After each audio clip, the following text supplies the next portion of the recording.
Hello everyone, good morning to all of you and welcome to online study point.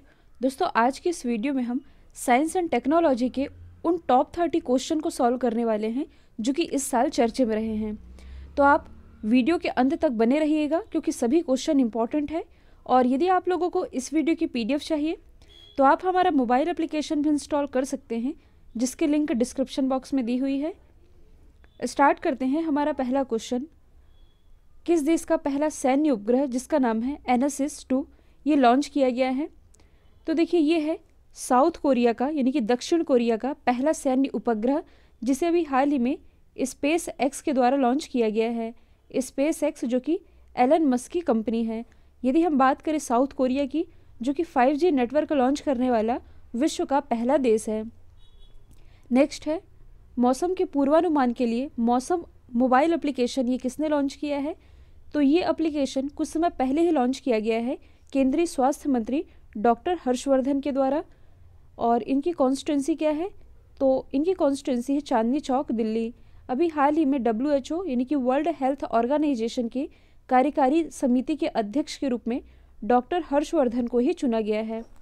किस telecom company ने भारत में समुद्र के भीतर चेन्नई से पोर्ट ब्लेयर तक ऑप्टिकल फाइबर केबल बिछाया है?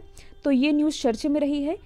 तमिलनाडु के चेन्नई से लेकर के अंडमान निकोबार के पोर्ट ब्लेयर तक ये जो ऑप्टिकल फाइबर केबल बिछाया गया है, ये बिछाया गया है BSNL के द्वारा। BSNL यानी कि भारत संचार निगम लिमिटेड, इसकी स्थापना हुई थी वर्ष 2000 में। हेडक्वार्टर स्थित है नई दिल्ली में। इसके अध्यक्ष और MD तो ये हैं PK पुरवार। और BSNL और MTNL इनका विलय भी हो चुका है। अगला क्वेश्चन है, भारतीय नौसेना का सबसे बड़ा सौर ऊर्जा संयंत्र किस राज्य में शुरू किया गया है? तो ये शुरू किया गया है केरल के एझीमाला में। यदि हम बात करें कि प्रेजेंट टाइम में हमारे नौसेना प्रमुख कौन है, तो ये है एडमिरल कर्मवीर सिंह। अच्छा, इंडियन नेवी डे ये मनाया कब जाता है? 4 दिसंबर को। किस IIM ने कलाई पर पहने जाने वाले हैंड बैंड जिसका नाम है वैली बैंड, इसे डेवलप किया है? तो ये डेवलप किया गया है IIM कोझीकोड के द्वारा। तो देखिए, कोरोना संक्रमण के कारण सोशल डिस्टेंसिंग को मेंटेन रखने के लिए IIM कोझीकोड ने कलाई पर पहने जाने वाली इस वैली बैंड को डेवलप किया है, जो कि 2 गज दूरी को मेंटेन करने में मदद करेगी। और 2 गज के पास यदि कोई भी व्यक्ति आता है तो इसका अलार्म बज जाएगा। नेक्स्ट है, किस IIT ने सबसे सस्ती कोरोना किट जिसका मूल्य होगा 400 रुपये, इसे बनाने की घोषणा की है? तो ये घोषणा की गई है IIT खड़गपुर के द्वारा। यदि हम बात करें IIT खड़गपुर की, तो इसकी स्थापना हुई थी 1951 में। और ये है कहाँ? तो ये स्थित है पश्चिम बंगाल में। इसके डायरेक्टर तो ये हैं दामोदर आचार्य। नेक्स्ट है, हाल ही में किस देश ने 3D प्रिंटेड एयरक्राफ्ट इंजन का सफल परीक्षण किया है? तो इसका सफल परीक्षण अभी हाल ही में किया गया है रशिया के द्वारा। रशिया की यदि हम बात करें तो इसकी कैपिटल है मॉस्को, करेंसी है रूबल, यहाँ के प्रेसिडेंट है व्लादिमीर पुतिन। और अभी हाल ही में यहाँ के नए प्राइम मिनिस्टर बनाए गए हैं, इनका नाम है मिखाइल मिशस्टिन। रशिया की संसद तो ये है ड्यूमा। नेक्स्ट है, हाल ही में ISA समझौते पर हस्ताक्षर करने वाला 87वां देश ये कौन बना है? तो ये भी हाल ही में बन गया है निकारागुआ। ISA यानी कि इंटरनेशनल सोलर अलायंस, इसके बारे में मैंने आप लोगों को कई बार बताया है। देखिए, ये ऐसी पहली अंतर्राष्ट्रीय संधि है जिसका हेडक्वार्टर भारत में ही स्थित है, भारत के गुड़गांव में। और अभी हाल ही में ISA के अध्यक्ष के रूप में भारत को चुना गया है, जबकि उपाध्यक्ष के रूप में चुना गया है फ्रांस को। और इसी का 87वां देश बन गया है यानी कि मेंबर कंट्री निकारागुआ। निकारागुआ की कैपिटल है मैनागुआ, करेंसी है निकारागुआ कार्डोबा। नेक्स्ट है, चाइना ने मंगल के लिए अपने किस स्वतंत्र मिशन को लॉन्च किया है? तो चाइना के द्वारा ये लॉन्च किया गया है तियानवेन। और ये मंगल के लिए इसका स्वतंत्र मिशन है जिसका नाम ताइनवेन है। यदि हम अदर ऑप्शन को डिस्कस करें जो कि कहीं ना कहीं चाइना से ही रिलेटेड है, चाइना के द्वारा भी हाल ही में AP-6D भी लॉन्च किया गया। ये क्या है? तो ये एक दूरसंचार उपग्रह है। यदि हम बात करें KZ-11 की, या इसे आप कह सकते हैं कुझोउ 11, तो अभी हाल ही में चाइना के कुझोउ 11 का फर्स्ट ट्रायल फेल हो गया था। यदि हम बात करें चांग E4 की, तो ये चाइना का चंद्र मिशन है। तो ये सभी आप याद रखेंगे। DRDO के द्वारा भारतीय सेना के लिए विकसित की गई स्वदेशी ड्रोन का नाम क्या है? तो देखिए अभी हाल ही में जो DRDO है, इसने भारतीय सेना के लिए एक स्वदेशी ड्रोन डेवलप की है जिसका नाम है भारत, और इसे इंडियन आर्मी को सौंप दिया गया है LAC वाले एरिया में निगरानी रखने के लिए। यदि हम बात करें DRDO की, यानी कि डिफेंस रिसर्च डेवलपमेंट ऑर्गेनाइजेशन, इसकी स्थापना हुई थी 1958 में। हेडक्वार्टर स्थित है नई दिल्ली में। इसके अध्यक्ष कौन है? तो ये हैं जी सतीश रेड्डी जी, जिनका भी हाल ही में कार्यकाल भी बढ़ाया गया है। कौन सा राज्य कचरे से बिजली बनाने की योजना बना रहा है? तो ऐसी योजना बना रहा है उत्तराखंड। देखिए जो उत्तराखंड पर्यावरण संरक्षण और प्रदूषण नियंत्रण बोर्ड है, इसके अनुसार इस कचरे से 5 मेगावाट बिजली पैदा हो सकती है, जिससे कि प्रदूषण पर रोक लगाने में मदद मिलेगी। किस देश ने अपना पहला मार्स मिशन, जिसका नाम है होप, इसे लॉन्च किया है? तो अभी हाल ही में जो UAE है, यानी कि संयुक्त अरब अमीरात, इसने जापान के तेनेगाशिमा अंतरिक्ष यान से अपना पहला मार्स मिशन लॉन्च किया है, जिसका नाम है होप। यदि हम बात करें UAE की, तो इसकी कैपिटल है अबू धाबी, करेंसी है UAE दिरहम। यहाँ के प्रेसिडेंट है खलीफा बिन जयाद अल निहान, और 2019 में जब prime minister Narendra Modi ji UAE की यात्रा पर गए थे, तब इन्हें यहाँ के हाईएस्ट सिविलियन ऑनर जायद मेडल से सम्मानित किया जा चुका है। नेक्स्ट है, किस राज्य की पुलिस ने साई भर अभियान की शुरुआत की है? तो इसकी शुरुआत अभी हाल ही में की गई है तेलंगाना गवर्नमेंट के द्वारा। और क्यों की गई है? तो महिलाओं और बच्चों के खिलाफ होने वाले ऑनलाइन अपराध से निपटने के लिए। तेलंगाना से रिलेटेड एक और फैक्ट आप याद रख सकते हैं। देखिए जो तेलंगाना है, ये वर्ष 2020 को आर्टिफिशियल इंटेलिजेंस ईयर के रूप में मना रहा है। भारत के किस वर्ष में बाघ जनगणना ने सबसे बड़ा कैमरा ट्रैप वन्य जीव सर्वेक्षण के लिए एक नया गिनीज वर्ल्ड रिकॉर्ड बनाया है? तो ये बनाया है 2018 के लिए। देखिए राष्ट्रीय बाघ संरक्षण प्राधिकरण द्वारा भारतीय वन्य जीव संस्थान के तकनीकी सहयोग से वर्ष 2006 से हर 4 साल में एक बार ये बाघ सर्वे किया जाता है, और 2018 में ये जो बाघ सर्वे किया गया था, इसने Guinness book of world record में अपना नाम दर्ज कराया है। नेक्स्ट है, किस देश की बोइंग कंपनी ने वायुसेना को अपाचे और चिनूक हेलीकॉप्टरों की डिलीवरी पूरी की है? तो ये पूरी की गई है अमेरिका की बोइंग कंपनी के द्वारा। तो आप ये याद रखेंगे कि अपाचे और चिनूक हेलीकॉप्टर ये अमेरिका से ही रिलेटेड है, मतलब कि भारत को इनकी आपूर्ति अमेरिका ही कर रहा है, अमेरिका की बोइंग कंपनी के द्वारा। तो ये जो बोइंग कंपनी है, इसकी स्थापना हुई थी 15 जुलाई 1916 में। हेडक्वार्टर स्थित है शिकागो में। नेक्स्ट है, गूगल ने गूगल प्लस को किस नाम से लॉन्च किया है? तो ये लॉन्च किया गया है गूगल करंट के नाम से। यदि हम बात करें गूगल की, तो इसकी स्थापना हुई थी 1998 में। हेडक्वार्टर तो ये स्थित है कैलिफोर्निया USA में, और इसके जो CEO हैं ये है सुंदर पिचई, जो कि भारतीय मूल के हैं। नेक्स्ट है, एशिया के सबसे बड़े सोलर प्लांट का उद्घाटन कहाँ किया गया है? तो इसका उद्घाटन किया गया है मध्य प्रदेश के रीवा डिस्ट्रिक्ट में प्राइम मिनिस्टर नरेंद्र मोदी जी के द्वारा वीडियो कॉन्फ्रेंसिंग के माध्यम से। और देखिए 700 मेगावाट की ये जो सौर ऊर्जा परियोजना है, इसी की शुरुआत की गई है मध्य प्रदेश के रीवा से। रेल मंत्री पीयूष गोयल जी ने किस राज्य के देवलाली से पहली किसान रेल का शुभारंभ किया है? तो इसकी शुरुआत की गई है महाराष्ट्र के देवलाली से लेकर के बिहार के दानापुर तक, और ये है भारत की पहली किसान रेल। जबकि दक्षिण भारत की पहली किसान रेल ये चलाई गई है आंध्र प्रदेश के अनंतपुर से दिल्ली तक। तो दोनों ही आप याद रख सकते हैं। भारतीय रेल ने किस स्टेशन पर यात्रियों और आम लोगों के लिए अपना पहला रेस्टोरेंट ऑन व्हील्स ये शुरू किया है? तो ये शुरू किया गया है आसनसोल से। देखिए भारतीय रेल ने आसनसोल रेलवे स्टेशन पर आम लोगों के उपयोग करने के लिए अपना पहला रेल भोजनालय लॉन्च किया है, जिसका नाम है रेस्टोरेंट ऑन व्हील्स। नेक्स्ट है, एशिया का सबसे बड़ा टायर 4 डेटा सेंटर ये कहाँ स्थापित किया जाएगा? तो ये स्थापित किया जाएगा महाराष्ट्र में। महाराष्ट्र की कैपिटल मुंबई में इसकी स्थापना की जाएगी।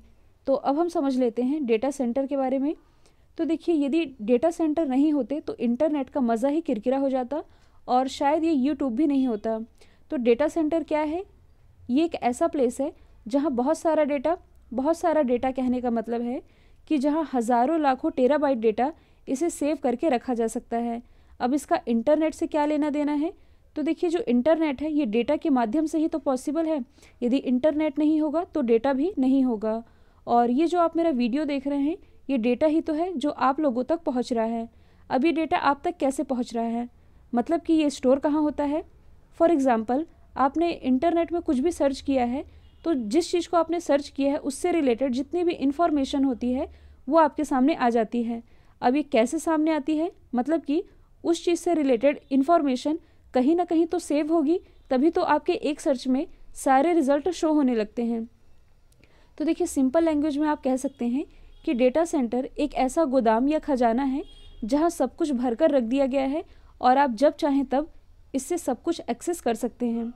अब यदि हम बात करें डेटा सेंटर बिल्डिंग की, जो कि आप इमेज में देख पा रहे हैं, तो देखिए जो डेटा सेंटर बिल्डिंग होती है ये डेटा सेंटर के डिज़ाइनर के द्वारा तैयार की जाती है, जो कि काफ़ी मजबूत होती है और भूकंप से सुरक्षित होती है, जहाँ लाइन से हज़ारों लाखों सर्वर लगा दिए जाते हैं, जो कि आप इमेज में देख भी पा रहे हैं। अब देखिए यदि हम बात करें इसके टाइप की, तो ये कुल 4 तरह के होते हैं। Tyre 1 data centre, tyre 2 data centre, tyre 3 data centre और टायर 4 डेटा सेंटर। इन सभी के बारे में मैं आप लोगों को एक एक एग्जाम्पल दे देती हूँ।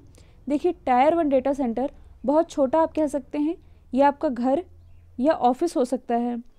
यदि हम बात करें टायर 2 डेटा सेंटर की, तो इसके कुछ एग्जाम्पल हैं, जैसे कि एयरटेल, वोडाफोन, और इसके नेटवर्क कुछ जगह या कुछ शहरों में स्थापित होते हैं।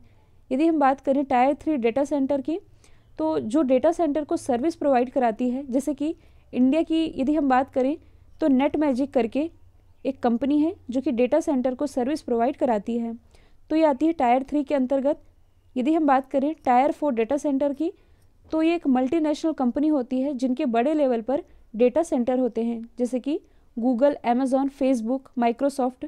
यहाँ से आप एक चीज़ याद रखेंगे, जो गूगल का डेटा सेंटर है ये विश्व का सबसे बड़ा डेटा सेंटर है। और हम बात कर रहे हैं टायर 4 डेटा सेंटर की, और ये है एशिया का सबसे बड़ा टायर 4 डेटा सेंटर, जो कि स्थापित किया जाएगा महाराष्ट्र के मुंबई में। नेक्स्ट है इजराइल के द्वारा किस जासूसी उपग्रह का सफलतापूर्वक परीक्षण किया गया है, तो ये किया गया है ओफेक 16 का। और देखिए जो ओफेक 16 है ये इजराइल का पहला जासूसी उपग्रह नहीं है, पहला था ओफेक 11 जो कि 2016 में लॉन्च किया गया था, और अब लॉन्च किया गया है ओफेक 16। यदि हम बात करें इजराइल की, तो इसकी कैपिटल है यरूशलेम, करेंसी तो ये है इजरायली न्यू शेकल। नेक्स्ट है भारतीय रेलवे ने किस वर्ष तक नेट ज़ीरो कार्बन एमिशन का लक्ष्य रखा है, तो इंडियन रेलवे के द्वारा ये टारगेट रखा गया है 2030 तक। नेक्स्ट है हाल ही में भारतीय रेलवे ने पहली बार किस राज्य के गुंटूर जिले से बांग्लादेश को सूखी मिर्च का परिवहन किया है। देखिए ऑप्शन में राज्यों के नाम लिखे होने चाहिए, लेकिन देशों के नाम लिखे हैं, तो यहाँ टाइपिंग मिस्टेक है, इसे मैं PDF में मॉडिफाई कर दूंगी। मैं आप लोगों को इसे ऐसे ही समझा देती हूँ। देखिए जो भारतीय रेलवे है इसने पहली बार आंध्र प्रदेश के गुंटूर जिले से बांग्लादेश को सूखी मिर्च का परिवहन किया है। और देखिए ये जो गुंटूर जिला है और इसके आसपास का जो इलाका है ये मिर्ची उत्पादन के लिए विश्व प्रसिद्ध है। एयर इंडिया 1 के स्थान पर किस कंपनी के द्वारा प्रधानमंत्री नरेंद्र मोदी, राष्ट्रपति रामनाथ कोविंद के लिए सेवाएं दी जाएंगी, तो देखिए जो VVIPs होते हैं, जैसे कि प्राइम मिनिस्टर या प्रेसिडेंट जब विदेश की यात्रा पर जाते हैं तब उन्हें कौन सा विमान सेवा देता है, एयर इंडिया 1। लेकिन अब एयर इंडिया 1 के स्थान पर बोइंग कंपनी के द्वारा ये सेवाएं प्रदान की जाएगी, और अभी मैंने आप लोगों को बताया है बोइंग जो कि अमेरिका की एक कंपनी है। नेक्स्ट है किसने भारत के केंद्रीय जल आयोग के साथ मिलकर के बाढ़ पूर्वानुमान पहल की शुरुआत की है, तो इसकी शुरुआत की गई है गूगल के द्वारा। गूगल के बारे में अभी मैंने आप लोगों को बताया है, साथ ही ये भी बताया है कि विश्व का सबसे बड़ा डेटा सेंटर ये गूगल का ही है। नेक्स्ट है भारतीय रेलवे ने संपत्ति की निगरानी और यात्रियों की सुरक्षा के लिए कौन सा ड्रोन तैनात करना शुरू कर दिया है, तो इंडियन रेलवे के द्वारा निंजा नामक एक ड्रोन तैनात किया जा रहा है रेलवे की संपत्ति की निगरानी और यात्रियों की सुरक्षा के लिए। जबकि जो भारत ड्रोन है जिसे कि DRDO के द्वारा डेवलप किया गया है, इसे इंडियन आर्मी को सौंपा गया है LAC वाले एरिया में निगरानी रखने के लिए।